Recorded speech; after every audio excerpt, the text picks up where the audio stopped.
This episode was a lot. 3 different empires, a blizzard, a tea party, and revenge. But here's what nobody understood about that March blizzard. It was not just weather. It was a perfect cover for revolution. Watch Ada's face when Agnes tries to control her temperance meeting. Notice how she doesn't flinch, doesn't apologize, doesn't back down, like the grieving widow everyone imagined her to be. But this is the moment Ada becomes dangerous, when she says, in addition to holding the meeting here.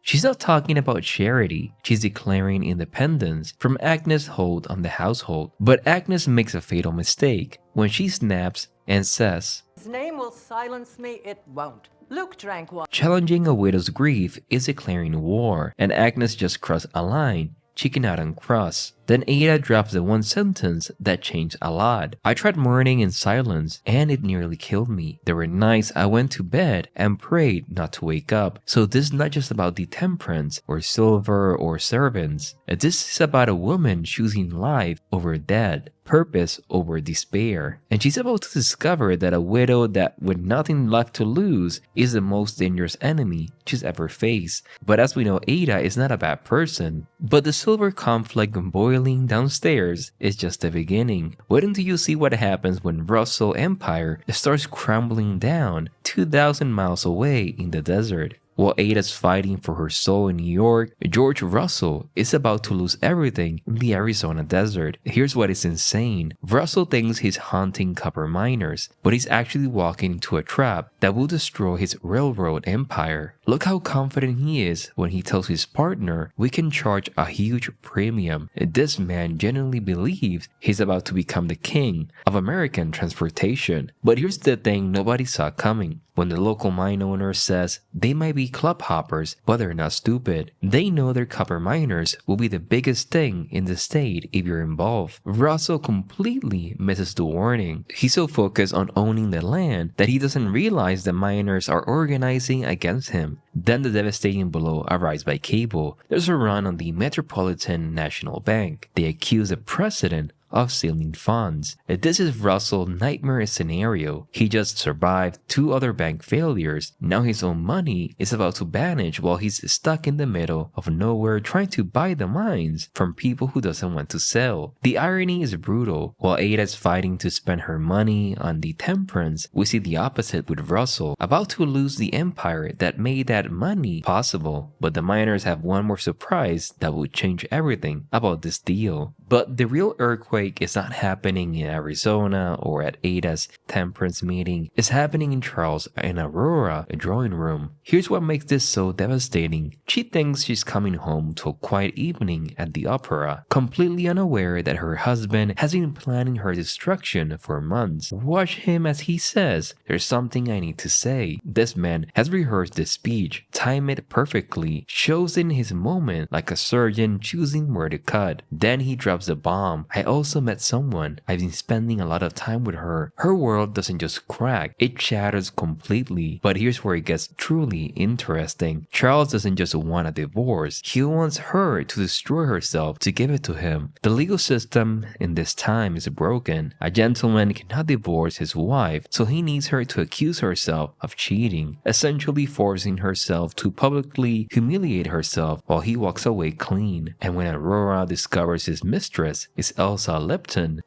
Lipton's widow, she realized the full scope of this betrayal. With her history, it would just be one more battle scar. Now what's gonna set up this conflict is Aurora's response, which is just pure fire. You march in here and tell me my life is over and I'm supposed to agree? This woman just declared war on the entire system, and Charles has no idea what he's unleashed. But the most dangerous revolution is not happening in the drawing rooms, it's also building in the servants' hall, where Jack Trotter is about to shatter every rule of the Gilded Age class system. Here's what makes this so explosive. Jack is not just a footman anymore, he's Larry's business partner, and that impossible contradiction is about to tear the household apart. Watch the shock. This is not hospitality, it's a social earthquake that threatens the entire foundation of how this house operates. Adelaide fury is immediate and brutal. You're getting above of yourself, Jack. Mr. Larry made him buy you for dinner and the night for all I care, but you're not in favor downstairs. He's not just angry worry about coffee, she's terrified about Jack's rise will destroy the careful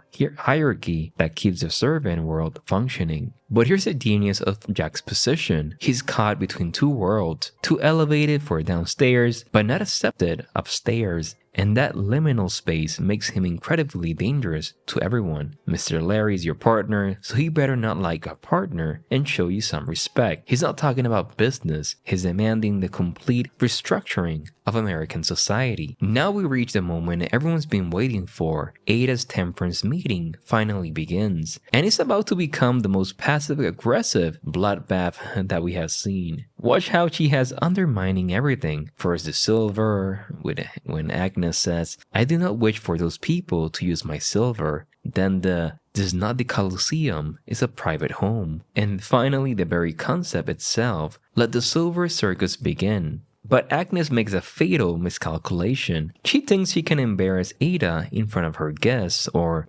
ruin the event, not realizing that Ada has already survived, wanting to die and choosing to live instead. So we see how Agnes is just mocking Temperance. She's mocking Ada's entire reason for living. But here's the twist nobody saw coming. Ada doesn't break, doesn't apologize, doesn't back down. Instead, she's grateful for everyone for coming, serves tea like a perfect host. So while everyone else is fighting for power, Oscar also is slowly disappearing, and nobody wants to admit they're watching a man die in plain sight. Here's what was truly heartbreaking about Oscar's story. He's not just broke, he's broken. Stripped of his job, his apartment, his ballet, his entire identity as a gentleman, reducing to hiding his childhood bedroom. When Ada tells him, when we see how he lost his place at the bank, and he is a complete psychological collapse, disguised as a financial ruin. When he says, "I was born to be rich," he's not lazy, he's a man designed for a world that no longer exists. A huge aspect of this episode is the dynamic between